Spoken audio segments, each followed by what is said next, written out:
Case ശബരിനാഥന് പിന്നാലെ തദ്ദേശ തെരഞ്ഞെടുപ്പിൽ മുതിർന്ന നേതാവിനെ മത്സരരംഗത്ത് വീണ്ടും ഇറക്കി കോൺഗ്രസ്.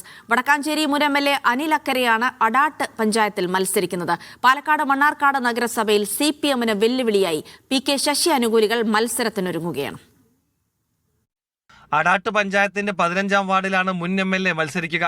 പഞ്ചായത്ത് പ്രസിഡന്റായും വൈസ് പ്രസിഡന്റായും തിളങ്ങിയ അനിൽ അക്കര മത്സരരംഗത്തെത്തുന്നത് ജില്ലയിലാകെ കോൺഗ്രസിന് ഗുണം ചെയ്യുമെന്നാണ് വിലയിരുത്തൽ. 2000-ൽ 435 വോട്ടിനും 2025-ൽ 200-ലധികം വോട്ടുകൾക്കുമാണ് അനിൽ അക്കര പഞ്ചായത്തിലേക്ക് ജയിച്ചു കയറിയത്. പിന്നീട് 45 വോട്ടിന്റെ ഭൂരിപക്ഷത്തിൽ വടക്കാഞ്ചേരി നിയോജക മണ്ഡലത്തിൽ അനിൽ അക്കര ജയിച്ചു കയറുന്നതും രാഷ്ട്രീയ കേരളം കണ്ടു. എൻ്റെ ജീവിതം അടാട്ടിന്റെ മണ്ണുമായി ചേർന്ന് നിൽക്കുന്നതാണ്.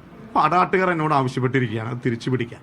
ഞാൻ അതുകൊണ്ട് തന്നെ അടാട്ടേക്ക് മടങ്ങിപ്പോവുകയാണ്. അടാട്ടിന്റെ വിജയം ലോകത്തിന് സമ്മാനിക്കാനും. വടക്കാഞ്ചേരി ലൈഫ് മിഷൻ കേസ് ഉൾപ്പെടെ നിരവധി നിയമവ്യവഹാരങ്ങളിലൂടെ ഇടതുപക്ഷത്തിന്റെ കണ്ണിലെ കരളായി നിൽക്കുകയാണ് അനിലക്കര. അതുകൊണ്ട് തന്നെ അനിലിനെ തോൽപ്പിക്കാൻ CPM കച്ചകെട്ടി ഇറങ്ങുമെന്ന് ഉറപ്പാണ്. ഇതിനിടെ പാലക്കാട്ടും തെരഞ്ഞെടുപ്പ് രംഗം ചൂടുപിടിക്കുകയാണ്. മണ്ണാർക്കാട് നഗരസഭയിൽ PK ശശി അനുകൂല വിഭാഗത്തിന്റെ ജനകീയ മതേതര മുന്നണി ഇന്ന് നാമനിർദ്ദേശ പത്രിക നൽകും. മുൻ ബ്രാഞ്ച് സെക്രട്ടറി മുതൽ ലോക്കൽ കമ്മിറ്റി അംഗം വരെ മത്സരരംഗത്തുണ്ട്.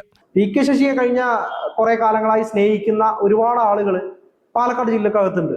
ആ ആളുകളുടെ ഉൾപ്പെടെയുള്ള ഒരു ഒരു ദേഷ്യവും സങ്കടവും ഈ തെരഞ്ഞെടുപ്പിൽ പ്രതിഫലിക്കും എന്നുള്ളത് തീർച്ചയായിട്ടുള്ള ഒരു കാര്യമാണ്.